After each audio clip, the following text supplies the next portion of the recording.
Hello all. I wanted to share with you my newest and latest project. This I think I'm going to call Papa Smurf. It's an older sandrail that's been neglected and left outside, and the good news is I got this at a really reasonable price, and I've always wanted a sandrail. Or another ATV of some sort, like a four-wheeler or whatever. And this way I get to take my grandson with me if I go off-roading, that kind of thing. We're going to make a lot of changes. There's a lot of good and a little bit of bad. So I'll start with the good, and then I'll go into the bad. And this is going to be a multi-part. I'm not going to put this all into one video. This could take a month or two to get where I want it to be, which is fine because it's the end of the season. So let's start with the good. Got some really cool sand tires on it. These will be great for the sand dunes, but they will not be great for going off-roading at the mounds. So I do have some old, really cool snow tires that'll work really a lot better in the front. Also notice it has an aluminum front end, which is really cool. I like that a lot. That's probably the most expensive part on the whole vehicle. The bad news is my tow bar doesn't fit it very well, so I'm going to have to make something up, maybe make a bumper or something for that. Has hydraulic clutch and hydraulic brakes. Brakes are only on the rear, so that's not the greatest, but they work, and the clutch works, and that's great. And it's a pretty simple setup. I like that. Got the small steering wheel. It's fine. I'm not in love with it. It'll work. It's good for what it is. It's not chewed up or nothing, which is kind of nice. So it's in good shape, but it's fine. Shifter. It's a bug pack shifter. I never loved those, but it's functional. Probably good for this usage. The welds are pretty decent. They're booger welded in some places, but it's strong. And I like that. So it's a good design as far as the frame goes. I kind of like it. And I like that it has sides on it. I think I'll make a hood for it as well at some point. I have some ideas on that. Next, not so great, wiring. The wiring is not great. But, hey, it gives me the opportunity to rewire this right. And it doesn't take a lot of wiring, so it's not like it's going to be a huge task.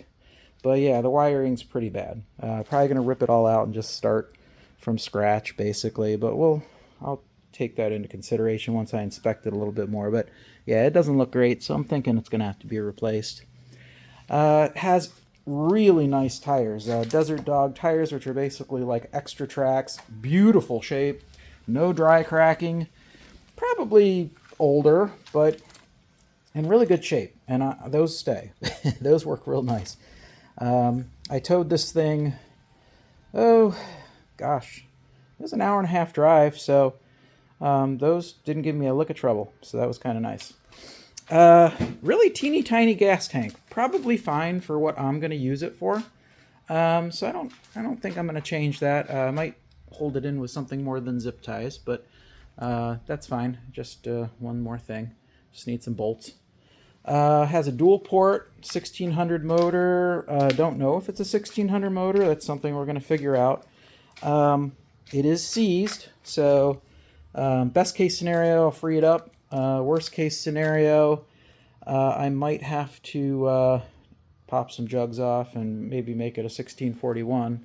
Has a spark arrestor, so spark arrestor is good.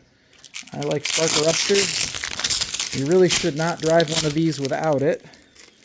First off, it's illegal. And second off, you could start a fire and, you know, you got to take care of your parks and such. So it has a nice spark arrestor, regular, good old-fashioned empty exhaust, nothing special there. Engine-wise, I think it's probably just a stock 1600. Notice where the starter should be. It's got a big old hole. At least he put some tape on it or tried to. But needs a starter. I happen to have an old starter that I'll pop on there, so that shouldn't be an issue. Oh, that looks not great. So, yeah, about that. And that brings me to the next challenge.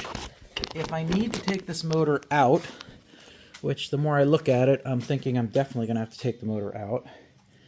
I think I'm going to have to pull it out sideways. The back doesn't come off, so I don't see a way to get it out any other way.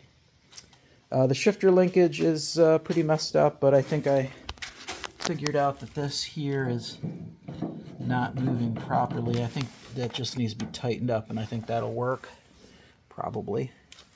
But yeah, that's concerning, the corrosion in there, and that would explain why it is seized. Maybe it's not really seized. Maybe it's just corroded as all get out on the teeth. That's possible.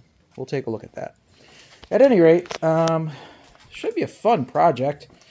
It's going to be a cool looking buggy, and I think I'm going to have some fun with it. I do not intend at this time to make this street legal. This is just going to basically be like my little four-wheeler, side-by-side, whatever you want to call it, just for having fun. Oh yeah, by the way, no front brakes, which is pretty common on these. The front end's so light on these things that the front brakes don't do much anyway, so that's not a big deal. Kind of like my Model T. Anyway, this is the project, Papa Smurf, and I will give you updates as soon as I have some. I have a feeling this will be fun. Please like and subscribe. So, gonna take the plugs out, and I'm gonna put some ATF in it, mixed with acetone. You can pick this stuff up at well, yeah, anywhere, but I picked it up at Home Depot. I already sprayed where the starter was with a bunch of penetrant. We're gonna let that go. I think that's the main issue, but look at this mess. Yeah, so I have a feeling all of the tin has to come off for sure at the minimum, no matter what. You know, if I have to replace pistons and cylinders, I don't have a problem with that. I'll make it a 1641, but that's where I'm at this moment. Okay, another bit of good news. These are what came out of it, which tells me that this has aftermarket heads because it's the smaller style, NGKs, so that's good. I'm about to put in my acetone O'Reilly's mix of tranny fluid, and we're going to pour that into the cylinders. Hey, a top trick, if you have a small little vacuum you can get from Harbor Freight or something, put a big hose on the end of it like that, just kind of tie it up on there, and it gets in those really nice little places where you can get everything out of there. Works real good. Also good for sucking up fluid in certain situations, you know. Anyway, just top tip. So the plugs don't look horrible, but it's interesting that the left side plugs are wet with oil. So that's interesting. I don't know if this was parked on a hill or something, but interesting. I would assume it's not the engine that's locked up. I would assume it's the flywheel. But we're going to find out. Everything's got to come apart anyway. I love it when people are like, oh, you know, it's been sitting in a field or something, but I don't have to take it apart. It's no big deal. I can just get it going again. That's the good side. This side is the bad side. So yeah, this thing's full of stuff, mouse stuff. Also, oil came out looking real milky and pretty miserable. And I mean, I found some cool stuff, like the heads are MP Performance heads, which explains why it has the smaller spark plug holes, which is nice, so I can use the NGKs. But this engine is a mess.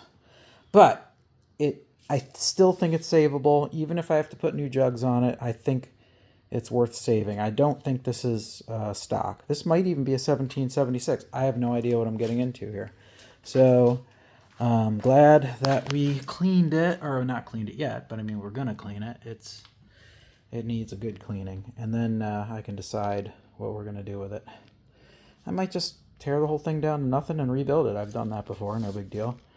So try and keep this expense to a dull roar, though, using parts I have laying around. So that's where I'm at the moment. Okay, so this is the right bank. It is full of water. So that's wonderful.